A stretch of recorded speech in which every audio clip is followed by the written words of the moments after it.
মঈনুদ্দিন বাবু কি আছো? জলদি করে আমার সামনে চলে এসো। এই মঈনুদ্দিন নামক মদিনায় মক্কাতে এক দুজন না বাবা, বাংলাদেশের নাম মঈনুদ্দিন, পাকিস্তানের নাম মঈনুদ্দিন, ইন্দোনেশিয়ার নাম মঈনুদ্দিন, ইরাকের বাসিন্দা মঈনুদ্দিন, ভারতের মঈনুদ্দিন। যে কটা মঈনুদ্দিন ছিল আমার নবীর গেটের সামনে হাজির। জোরে বলুন। এ বলছে আমার নাম মঈনুদ্দিন, ও বলছে আমার নাম মঈনুদ্দিন, ও বলছে আমার নাম মঈনুদ্দিন।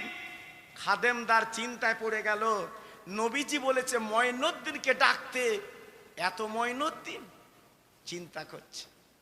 আল্লাহ নবীর দরবারে ঝরঝর করে কাঁদতে লেগেছেন খাদেমদার। ইয়া রাসূলুল্লাহ, ইয়া হাবিবাল্লাহ, ইয়া খায়রে খালকিল্লাহ, আপনি তো ডেকেছেন মঈনুদ্দিন, তো অনেকজন মঈনুদ্দিন, কোন মঈনুদ্দিনকে ডেকে দেব? আমার নবী পাক বললেন, খাদেমদার গো, ওই মঈনুদ্দিনকে ডাকো, অন্য মঈনুদ্দিন চলবে না, যার বাপের নাম গিয়াসউদ্দিন। মঈনুদ্দিন নাম অনেক থাকতে পারে বাবা, কিন্তু বাপ আলাদা, বাপ আলাদা। জি, এইবারে খাদেমদার এসে বলছে, বাবা এত মঈনুদ্দিন দরকার নেই, যার বাপের নাম গিয়াসউদ্দিন সেই মঈনুদ্দিন এসো। গায়ের চামড়া ছেলা মঈনুদ্দিন, মাথায় তেল নেই, কিছু নেই মঈনুদ্দিন, রওজার সামনে দাঁড়িয়ে বলছে আনা মঈনুদ্দিন। জোরে বলুন, সবাই মিলেমিশে বলুন, আর একটু জোরে বলা গেল না? আমি মঈনুদ্দিন।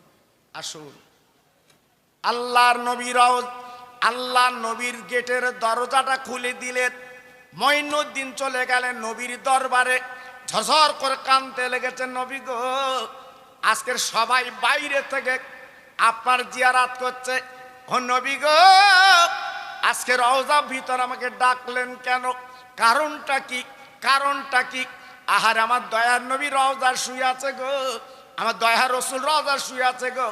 আল্লাহর নবীর দরবারে ঝরঝর করে কেঁদে বলছে, নবী গো, একবার আমার শরীর দিকে তাকিয়ে দেখেন, আমার চেহারার দিকে তাকিয়ে দেখেন, সমস্ত শরীরটা কেটে গেছে, একবার তাকিয়ে দেখেন, আমার খান খান হয়ে গেছে, পাথরে কাঁকুরে আমার চামড়াগুলো ছিলে গেছে। নবী গো, আমি আপনার রওজা দেখতে আসিনি, আমি আপনাকে দেখতে চাই। জোরে বলুন, আর একটু জোরে বলুন। দেখুন চাওয়াটা কেমন, দেখুন বলাটা কেমন। না না না না না না না না না, আল্লাহ নবী রওজায় কেমন করে চাইতে হয়। মঈনুদ্দিন চাইতে লাগলেন, মঈনুদ্দিন বলতে লাগলেন, ভাইরা গো, কবরতে আওয়াজ এসে গেল, ও পাগল মঈনুদ্দিন কান্দিস না, আর চোখের পানি ফেলিস না, আমি রওজা কোনো জিন্দা, আমি রওজা কোনো জীবিত, তুই একটাবার তাকিয়ে দেখ আমার দিকে। চোখ দুটো বন্ধ করে নবীর দিকে তাকিয়ে রয়েছে মঈনুদ্দিন। আমার নবী পাক ডেকে বলছে, মঈনুদ্দিন একবার তুই ডেকেলে, একবার তুই দেখেলে, একবার তুই দেখেলে। আরে মঈনুদ্দিন, তোর গায়ে কোনো চামড়া নেই, কি কষ্ট করে আমার কাছে এসেছিস, আমি কবরে সহ্য করতে পারছি না, আমি কবরে থাকতে পারছি না। তবে মঈনুদ্দিন, ওরে মঈনুদ্দিন, আরে বলে মনে রেখে দিস যে কষ্ট করে তুই এসেছিস, আমি নবী পাক তোর পুরস্কার দিলাম, যা যা চলে যা, যা যা চলে যা। ভারত বলে একটা জায়গা আছে, ওই ভারতে তুই চলে যা, ইসলামের পতাকা, কোরআনের পতাকা আজ তুই উড়িয়ে দিবি, আমি নবী পাক তোকে ওই ভারতবর্ষের রাজা বানিয়ে দিলাম। জি, তুই হবি ভারতবর্ষের রাজা, সারা ভারতের মানুষ তোর নাম রাখবে, ভারতের রাজা তোর নাম খাজা বাবা। যা, কোন ইলেকশন না, ভোটাভুটি না, কিছু না, টিপাটিপি না, আমার নবী বলে দিয়েছে, সেই থেকে আমার ভারতবর্ষের রাজা খাজা বাবা। একটু চিল্লে বলুন, আর একটু জোরে বলুন। জি, তাহলে খাজা বাবার দরবারে যদি আমরা যাই, আমরা কি ভুল করি? আমরা তো শিরক করতে যাইনি বাবা। জি, আমরা খাজা বাবার কাছে কিছু চাইতে যাই না, আমরা ওনার মজারটা জিয়ারাত করতে যাই, ওনার রওজাটা জিয়ারাত করতে যাই। হ্যাঁ, আমাদের মতো একদল টুপিওয়ালা দাড়িওয়ালা বলছে ওখানে যাওয়া চলবে না। কি খবর দেখেন দিন বাবা, বলছে ওখানে যাওয়া চলবে না। কত বড় ব্যথা, কত বড় দুঃখ। আরো কি দেখবেন সামনে বাবাজি, বুকে হাতে বিচার করে বলুন। এখান থেকে 40 বছর আগে আমরা কি দেখেছি? এই মানুষ মারা গেলে 4 দিনের দিন একটু সবরাসানি করত, দোয়া খায়ের করত, একটু পড়াশোনা করে নিত, যারা কবর খুঁড়েছে ওদের খাইয়ে দিত, এতিম বাচ্চাদের কোরআন শরীফ পড়াতো। এখন সব তুলে দিচ্ছে বাবা। হ্যাঁ, 40 দিন একটা সবরাসানি করা হতো, সব তুলে দিচ্ছে বাবা। বাপের খানা করা হতো, এই কলার পাতায় খেতে, কলার পাতায়, মনে আছে? বাপ মনে আছে বাপ? কিসে খেতে? কলার পাতা, 2টো পাতা দেবে, কি স্বাদ। লাস্টে আবার তেঁতুলির খাঁটা দেবে, চাষ আবার চকচক চকচক খাবে। কি অবস্থা বাবা, সব তুলে দিচ্ছে বাবা, সব তুলে দিচ্ছে। এই জন্য ব্যথা লাগে বাবা। আগামী দিনে কি হবে আল্লাহ জানে, আল্লাহ জানে, সবই তুলে দিচ্ছে বাবা। তবে একটা কথা শুনে রেখে দেবেন, আমার বসিরহাটের হুজুর উনি লিখে গেছেন কেতাবে, মানুষ মরে গেলে লাখ কলমা করবে। জোরে বলুন, চিল্লে বলুন, জোরে বলুন। যেটা আমরা কলমা শরীফ পড়ি, পড়ার পরে কবর যে সবরাসানি করি, আমার বসিরহাটের পীর উনি লিখে গেছে, এটা করা মহৎ কাজ। মানুষজনকে খাওয়ানো এর মতো সবের কাজ আর নেই। জোরে বলুন। হ্যাঁ, চালাকি পেয়েছো, চালাকি পেয়েছো। খুব সাবধান বাবা। এই মসজিদই দেখো বাবা, এখান থেকে আমরা 30 বছরে কি দেখেছি? হ্যাঁ, জুম্মার নামাজ, খুতবা 2 রাকাত, তারপর আবার যে নামাজগুলো আমরা পড়ে মসজিদে বেরিয়েছি বাবা, আমরা পড়ে মসজিদে বেরিয়েছি। তারপর লাস্টে একটু সবরেশন হয়েছে বাবা, লাস্টে সবরেশন হয়েছে। আর এখন কি দিনে এসে বাবা, খুতবা 2 রাকাত ফরজ শেষ, পিছনে তাকে তাকে বোল্ড আউট, আর কেউ নেই। কেন? এই নামাজ কখন পড়বে? এ নামাজ কবে পড়বে? দুঃখ লাগে বাবা। সব তুলে দিচ্ছে বাবা, সব তুলে দিচ্ছে। আরো আগামী দিন কি আসবে আল্লাহ জানে। এজন্য বলছি সোনা, ফুরফুরার বসিরহাট মেনে চলবেন। ফুরফুরা বসিরহাট আমাদের সোনা। জোরে বলুন, একটু জোরে বলেন দিন, আর চিল্লে বলেন দিন। ফুরফুরা বসিরহাট মেনে চলা যাবে না? যাবে না? আরে কথা বলেন না কেন? ফুরফুরা বসিরহাট মেনে চলা যাবে না? যাবে না? চিল্লে বলতে হবে, যাবে তো? তাহলে মানবেন তো? মানবেন তো? বলুন ইনশাল্লাহ। আরে জোরে বলেন ইনশাল্লাহ। কেন বলুন তো? আমি বললাম, হ্যাঁ, থানার ওসি যদি তোমার বেই হয়, তোমার বুকটা কেমন হয়? 10 হাত। হ্যাঁ, কেউ তোমার ট্যাকে মাসি বস্তি দেবে না। যদি কেউ কিছু বলে, থানার ওসি আমার বেই, হিসেব করে বলিস, শুধু একটা কল করব, তোর বুকি রক্ত পানি করবে। তাই না বাবা? জি, থানার ওসি যদি তোমার বেই হয়, তোমার যদি এত ডবডবানি হয়, এত যদি আজকের সাহস হয়, আর আমার মুজাদ্দেদে জামান, আমার দাদা পীর, তিনি আমাদের পীর মোর্শেদ, তাহলে আমাদের বুকটা কেমন হবে বাবা? জি, এজন্য বলছি বাবা, এদিক ওদিকে যাবার আর জায়গা নেই, আর যাবেন না। আখির জামানা এখনো পর্যন্ত আমার ফুরফুরা বসিরহাটের আপনার দামান ধরে জীবনটা কাটান, নবীর প্রেমের পাগল হয়ে কাটান। একদিন ইনশাল্লাহ আমার দাদা পীর আমার আপনার ডেকে নেবে। বলুন ইনশাল্লাহ। আর একটু তকবীর দেব বাবা, জোরে বলেন দেব। খুব ভালো লাগছে। হ্যাঁ, সুন্দর। হ্যাঁ, আপনারা যে এসছেন, হ্যাঁ, আমি তো প্রথম উঠে আমার মনটা খারাপ হয়ে গেছিল। এক খাবলা লোক, আমি তো মনে করছিলাম কি বলবো কি করব। এখন দেখছি মাশাআল্লাহ খুব মনটা ভরে যাচ্ছে, সুন্দর পরিবেশ, মাহফিলটা ভর্তি হয়ে গেছে, আমার মনটা খুব আনন্দ হচ্ছে বাবা। তাই সবাই মিলেমিশে একটু তকবির দাও দিন দেখি, নারাই তকবীর। আর একটু জোরে দাও বাবা, নারাই তকবীর। আর একটু জোরে দেন না দেখি, নারাই তকবীর। সিলসিলায়ে হকপুর পুরা শরীফ, সিলসিলায়ে হকপুর পুরা শরীফ, নারাই তকবীর, নারাই তকবীর। আমার মুজাদ্দিদের আওলাদ, আমার মুজাদ্দিদের আওলাদগণ, নারাই তকবীর। একটু মোহাব্বতের সঙ্গে কলেমা পড়েন, লা ইলাহা ইল্লাল্লাহ, লা ইলাহা। সবাই বলে একটু জোরে জোরে, লা ইলাহা ইল্লাল্লাহ, লা ইলাহা। ভাই একটু এগিয়ে আসবেন, ভাই আমার সোনা, একটু এগিয়ে আসবেন, পারবেন এগিয়ে আসতে?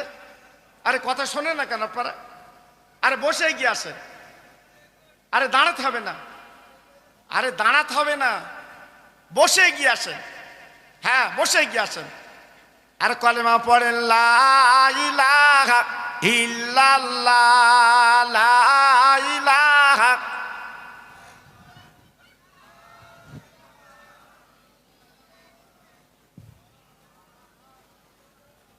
ইব্রাহিম নবী খলিলুল্লাহ, ইসমাইল নবী জবহুল্লাহ।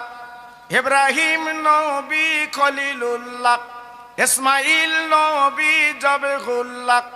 আমার নবী হাবিবুল্লাহ, জোরে লা ইলাহা ইল্লাল্লাহ, লা ইলাহা।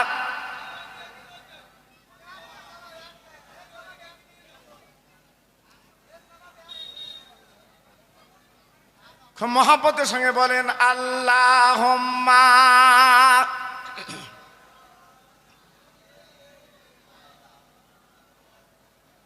খুব সুন্দর হচ্ছে। ওয়ালা আলে।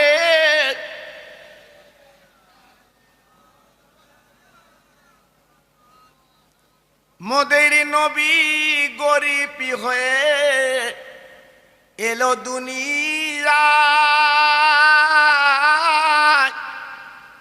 জগৎবাসী মুক্তি পেল আমার নবীর ওসিলায়। জোরে জোরে আল্লাহুম্মা, জোরে।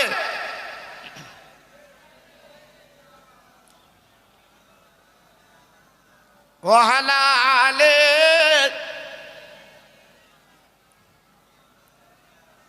আমার ভাইরা, বাবাজিরা, আমার মা বোনেরা, বেটিরা, আমার সোনার চাঁদেরা, আমার নবী পাকের অর্ডার নিয়ে খাজা মঈনুদ্দিন আজমিরি রহমতুল্লাহ আলাইহি কলেমার পতাকা বুকে করে নিয়ে আজমির নামক জায়গায় উনি কলেমার পতাকা পুঁতে দিলেন।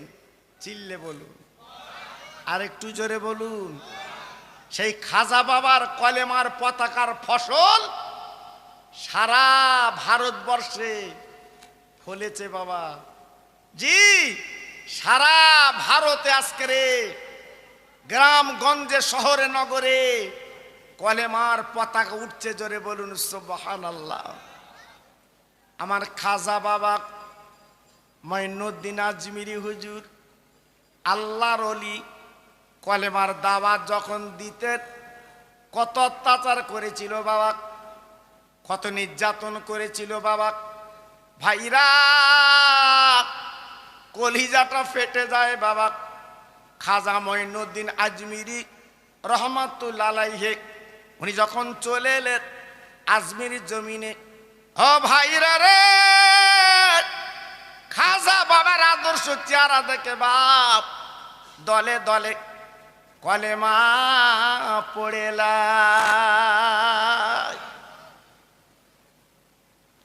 আজমির রাজা ছিল পিতিরাজ, আজমিরের রাজা ছিল পিতিরাজ। পিতিরাজের কানে সংবাদ গেল, ও পিতিরাজ, আজমিরি নামক একজন ফকির এসছে। ও পিতিরাজ, আমাদের বাপ দাদা ধর্ম আজকে দেবে না করতে, ইসলাম ধর্ম পালন করতে শুরু করছে। ও পিতিরাজ, এখন বলুন তো কি হবে? আমাদের বাপ দাদা ধর্ম শেষ হয়ে যাবে।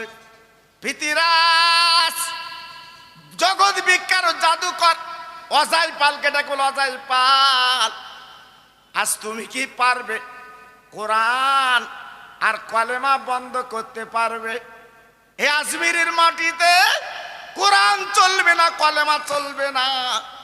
আজকের কোরআন কলেমা বন্ধ করতে হবে। ও পৃথিরাজ আমি পারবো, কোনো চিন্তা করবেন না। কিভাবে পারবে বাবা? মানে শোনো, আপনি তো হলেন আজমিরের রাজা পৃথিরাজ। আজকের আজমিরের জমিনে একমাত্র এই পানি ছাড়া কোনো লাইন নেই, যেটা আনা সাগরের পানি। ওই পানিটা বন্ধ করে দিন। যারা কলেমা শরীফ পড়বে, ওই যারা কোরআন মানবে, ওদেরকে যেন এক ফোঁটা পানি দেবেন না। সমস্ত আনা সাগরের কিনারায় পুলিশ পাহারা দাঁড়িয়ে গেল। যারা কলেমা পড়েছে ওদের পানি দেওয়া হবে না। ভাইরা বাবাজিরা, পানি তো দরকার বাবা। উজু করতে গেলে পানি লাগে, পায়খানা করতে গেলে পানি লাগে। চিন্তায় পড়ে গেল কি করব। আমার সবাই চিন্তা করতে লাগলো। যারা কলেমা পড়েছে হুজুরের কাছে আবদার করলেন, হুজুর গো আমাদের পানি বিহনে বোধহয় মেরে দেবে, আজকের আমাদের আনা সাগরে যেতে দেয় না, আমরা এখন কি করব, কোথায় যাব? ও ভাইরা রে, খাজা মঈনুদ্দিন আজমিরি হুজুর বলেছিলেন একদম চিন্তা করো না, আমাদের সঙ্গে মহান আল্লাহ তিনি রয়েছে। এক বিন্দু ঘাবড়াবে না, এক বিন্দু চিন্তা করবে না, এক বিন্দু বিচলিত হবে না। ভরসা করেছি আমার আল্লাহর উপরে, কোরআন কলেমা আল্লাহর, এখানে আমরা কিছু বলবো না। জি সঙ্গে সঙ্গে কি করলেন? জি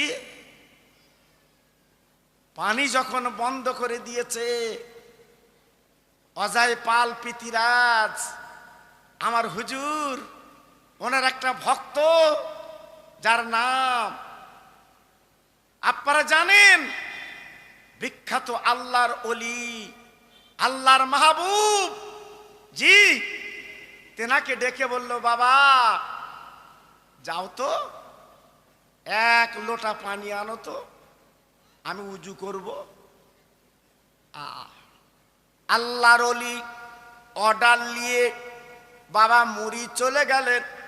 আজ আপনার আনা সাগরে এক লোটা পানি আনবেন, হুজুর উজু করবেন, এই বলে চলে গেছে। বাবা কুতুবউদ্দিন কাকি রহমাতুল্লাহ আলাইহি যেই দাঁড়িয়ে বলছে, ও পৃথিরাজ, ও অজয় পাল লোকজন, আমার হুজুর উজু করবে, একটু পানি দাও। ভাইরা বাবাজিরা, পানি তো দিল না। বাবা কত নির্যাতন অত্যাচার করলো, বাবা মারতে গেল। হুজুর আমার কুতুবউদ্দিন কাকি রহমাতুল্লাহ ছুটে ছুটে আল্লাহর ওলির কাছে চলে গেলেন। হুজুর গো আপনার নাম বলেছি, তবু আমার পানি দিল না, এই দেখেন খালি লোটা ফিরে এনেছি। ও ভাইরা রে, কতবার আল্লাহর মাহবুব, আল্লাহর বন্ধু গো। হুজুর আমার কি করলেন? ওই লোটাখানা উঁচু করে ধরলেন। উঁচু করে ধরার পরে চিৎকার করে বলেছিল, ও আনা সাগরের পানি, আজকের আমি উজু করব, আজকের আমার তালবেল ভক্ত আজকের কুতুবউদ্দিন কাকিকে পানি দিল না, আমি মঈনুদ্দিন বলি, পানি তুই আমার লোটার মধ্যে চলে আয়। নারায়ে তাকবীর, নারায়ে তাকবীর। কি আল্লাহর শান, কি আল্লাহর নিয়ামত। কেন গাড়ি করে তাকবীর দিতে দিতে যায়? তোমার সে এখনো জ্ঞান ফিরিনি। হ্যাঁ, তোমার বাপ মরেছে, তুমি যাও, আর ওখানে যাচ্ছে কেন? জি আল্লাহর ওলির মুখের কথা মুখে আছে। সমস্ত আনা সাগরের পানিগুলো আমার হুজুরের লোটার মধ্যে চলে এসেছে। চিল্লে বলুন, আর একটু জোরে বলুন। আমি কিন্তু মামুলি কথা বলছি নে, ওনার ইতিহাসটা একবার খুলে দেখে নেবেন। কত বড় আল্লাহর ওলি, এক সাগরের পানিগুলো সব লোটার মধ্যে এসেছে। হ্যাঁ, সেই জন্য অনেকে বলে ওদের পারা যাবে না। পারবে কি? ইসরায়েলের মতো দেশ, যার এত অস্ত্র থাকতে আজকের প্যালেস্টাইন, জেরুজালেম, জি বাইতুল মুকাদ্দাস দখল করে রেখেছিল এই বেঈমান। আজকের ফিলিস্তিনি মুসলমানদের কিভাবে মাছ চাপার দেখেছেন। জি, তবে একটা কথা মনে রেখে দেবেন, শুনে রেখে দেবেন, আমার নবী পাক তিনি বলে গেছে এরা প্রথমে মার খাবে, তারপরে শুরু করবে এই বাইতুল মুকাদ্দাস আবার মুসলমানদের হাতে চলে আসবে। একটু আসতে বলুন। ওরা কিভাবে যুদ্ধ করতেছে আমরা বুঝতে পারতেন না বাবা। এই যে সুবহানাল্লাহ বেরোচ্ছে না, গেলি বুঝতে পারত, সুবহানাল্লাহ কোনতে বেরো তখন বুঝতে পারত। জি হ্যাঁ, আমাদের এখানে মাঝে মাঝে যা হয় আল্লাহু আকবার, তাই সুবহানাল্লাহ বলে কুল পাচ্ছে না, দৌড়চ্ছে। জি আল্লাহু আকবার, আল্লাহ রক্ষা করবে, কোনো চিন্তা নেই বাবা। আল্লাহর ওলি এক লোটা পানি আনা সাগরের পানিগুলো ভরে হুজুর আমার চৌকি তলে রেখে দিয়েছেন। আল্লাহর কি মহিমা, আনা সাগরের মতো সাগর খটখটে শুকনো হয়ে যায়। একটু জোরে বলুন, আর একটু জোরে। আল্লাহর অলির প্রতি বেয়াদবি করেছে, আল্লাহর বন্ধুর প্রতি আপার কার্পণ্য করেছে, আপার নেককারজনক কাজ করেছে, আল্লাহ সইতে পারল না। আব্বাজান কি বলবো, পানি তো উঠে গেছে আনা সাগর থেকে, আনা সাগর শুকে গেছে বাবা। ভাইরা রে, গাছের ডাবে পানি নেই, মার স্থানে দুগ্ধ নেই, বাচ্চারা কানতে লেগেছে, মা ও মা, মা একটু দুগ্ধ দাও মা, একটু দুগ্ধ দাও মা। ঝরঝর করে কানতে লেগেছে, চোখের পানি ফেলতে লেগেছে, কিন্তু দুগ্ধের কোনো বালাই নেই। মা যদি পানি পান না করে দুগ্ধ কি করে পাবে? পানি তো নেই। জি পানি তো নেই, পাবে কি করে? জি আল্লাহু আকবার। 3 দিন কেটে গেল, আজমিরের জমিনে পানি নেই। মেয়েরা মিটিং মিছিল করে আমার হুজুরের কাছে চলে গেলেন। হুজুর গো, আমরা অন্যায় করতে পারি, এই কচি কচি বাচ্চারা অন্যায় করিনি, আর আমাদের কোলে বোধহয় মারা যাবে পানির জন্যে। হুজুর একটু পানি দিন, পানি দিন। হুজুর আপনি পানিটা আটকে রেখেছেন, আজকে আমাদের কচি কচি বাচ্চারা পানির জন্য কাতরাচ্ছে, একটু পানি দিন, একটু পানি দিন। আল্লাহর ওলি খাজা মঈনুদ্দিন আজমিরি রহমাতুল্লাহ আলাইহি বাবা কুতুবউদ্দিন কাকিকে বলেছিল, বাবা আর দেরি করবা না, যা যা যা যা যা যা যা যা যা এই লোটার পানিটা আনা সাগরে ঢেলে দিয়া। আল্লাহর কি মহিমা, আল্লাহর কি মক্কর বাবা, আল্লাহর কি এবার দা বাবা। যেই আনা সাগরে ঢেলে দিয়েছে, কানায় কানা আনা সাগর ভরে গেছে বাবা। মার স্থানে দুগ্ধ এসে গেছে, মার স্থানে দুগ্ধ এসে গেছে। শুধু তাই বা কেন বাবা, গাছের ডাবে পানি এসে গেছে, তাই দলে দলে দলে দলে ছুটে এসে আল্লাহর ওলি সে ঝুপড়ি ঘরে ইমানের কলমা পড়ে মুসলমান হয়ে যায়। জি কেতাব এসেছে, আমার খাজা মঈনুদ্দিন আজমিরি একদিনে 90 লক্ষ ইহুদিকে ইমানের কলমা পড়িয়ে মুসলমান করেছিলেন। জোরে বললেন না, চিল্লে বললেন না? সেই ভারতবর্ষ এখনো আছে, ইনশাল্লাহ থাকবে, কেউ কোনো ক্ষতি করতে পারবে না। যে তোমার খাজা বাবা জিন্দা পীর শুয়ে আছে, জোরে চিল্লে বলুন সুবহানাল্লাহ। জি আজকের আমি আপনাদের কাছে বলবো, নারায়ে তাকবীর, জোরে বলতে হবে নারায়ে তাকবীর। আমার মুজাদ্দিদের আওলাদ, আমার মুজাদ্দিদের আওলাদ সিলসিলায়ে হক ফুরফুরা শরীফ, আমার ছোট হুজুর পীর কেবলার কলিজার টুকরা আমার ছোট হুজুর পীর কেবলার নয়নের মণি, নারায়ে তাকবীর, নারায়ে তাকবীর। মাশাআল্লাহ, আপনারা খুশি সবাই বাবা? একটু আগে আমি বলছিলাম, আমরা শুনছিলেন তো? জি। আবার হুজুরের আগে আমার ভাই, আপনারা সবাই যাকে চেনেন মাশাআল্লাহ, আলা হযরত মাওলানা শাহানুর আলম সাহেব, তিনিও এসে গেছে। বলুন আলহামদুলিল্লাহ। এদের মন ভালো, আমি যা দেখছি কোন আলেমের মিস করার জায়গা নেই বাবা। সব এসে হাজির হয়ে যাচ্ছে। জি, কারণ এরা আমাকে ফোনে ফোনে দাওয়াত দেয়। জি, আমি এলাকায় আসি বটে। জি, তো আমি ফোনে দাওয়াত নিয়ে আমি এসেছি। এসে দেখলাম সত্যি এদের ব্যবহার, এদের ভালোবাসা খুব মুগ্ধ। জি, আবার এরা টাইম টেবিল আপনার হ্যান্ডবিলে দিয়ে দিয়েছে। আমি হ্যান্ডবিল দেখে আমি খুব মুগ্ধ হয়েছিলাম।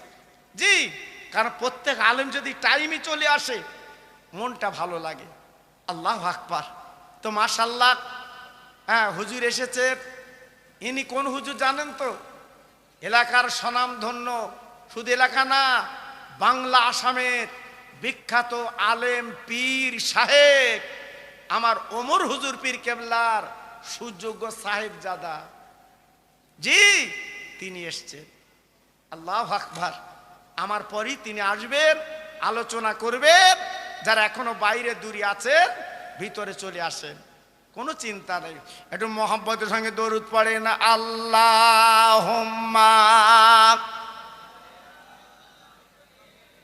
একটু জোরে বলেন, সবাই মিলেমিশে বলেন বাবা। এইটি তোমাদের মূল সম্পদ।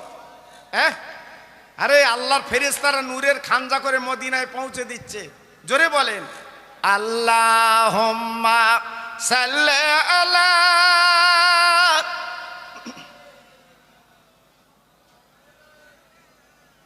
ওয়া আলা আলি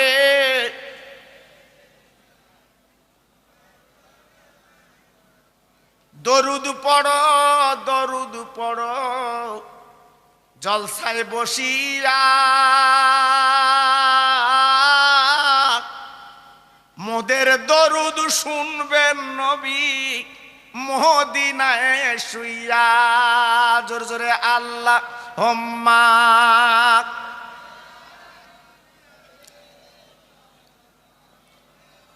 পড়ুন, ওয়া আলা আলি।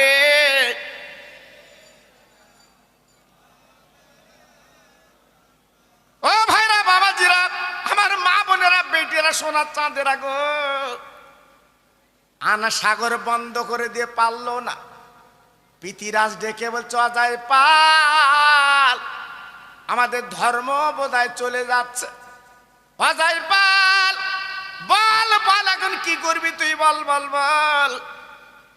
অজয় পাল ডেকে বলছে, আজমিরের রাজা পিতিরাজ, এক বিন্দু চিন্তা করবেন না, আমার কাছে শেষ অস্ত্র আছে, আমি এবার প্রয়োগ করব।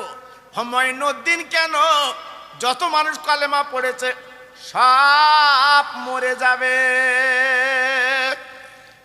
পিতিরাজ ডেকে বলছে, অজয় পাল, ওইটা কর, ওইটা কর, ওইটা কর, ওইটা কর। এইবারে বেঈমান বিশ্বাসঘাতক অজয় পাল কি করলো? বাবা জাদুর বলে একটা পাথর ছুঁড়েছিল, আমার খাজা বাবাকে পিষে মারবে, দুনিয়াতে সরিয়ে দেবে। খাজা মঈনুদ্দিন আজমিরি রহমাতুল্লাহ আলাইহি, উনি তারাগার পাহাড়ের কাছে দাঁড়িয়েছিলেন। ওনার ইতিহাসে পাওয়া গেছে, হঠাৎ তাকে তাকে একটা মেঘের মতো পাথর উড়ে আসছে। বাবা সঙ্গীরা বলছে, হুজুর এখন বলুন আমরা কি করব, আমরা তো বাঁচবার কোনো লাইন পাবো না। ও ভাইরা রে, খাজা বাবার হাতে একটা লাঠি ছিল বাপজি গো, এই লাঠি দিয়ে গন্ডি দিয়ে বলছে, বাবা এই গন্ডির ভিতরে দাঁড়িয়ে যা, আল্লাহ আমাদের বাঁচাবে, আল্লাহ আমাদের বাঁচাবে। এই বলে যখন গন্ডি দিল, বাবা দিবার পরে দেখা গেল, ও ভাই রে, পাথর যখন উড়িয়েছে যে সামনে গো, আমার আল্লাহর ওলি মঈনুদ্দিন আমার নবী রাজা করে পাঠিয়েছে, ও বাবা, আজকে সেই রাজাকে মারবে পিতিরাজ অজয় পাল, আমার আল্লাহ সহ্য করতে পারবে না। তাই অজয় পাল পিতিরাজ যখন যুক্তি করে পাথর ছুড়েছিল, বাবজি গো যদি আজমিরে যান চামড়ার চোখে দেখে কাটবেন, হুজুর আমার ওইখানে দাঁড়িয়ে এই দুটো আঙুল দিয়ে এই পাথরে কে বলেছিল পাথর, যদি তুই জাদুর বলে আমার কাছে আসিস আল্লাহর হুকুম ছাড়া, জাদুর বলে যদি আমার কাছে আসিস, আমি মঈনুদ্দিন বলি আল্লাহর হুকুমে ওরে পাথর তুই দাঁড়িয়ে যা।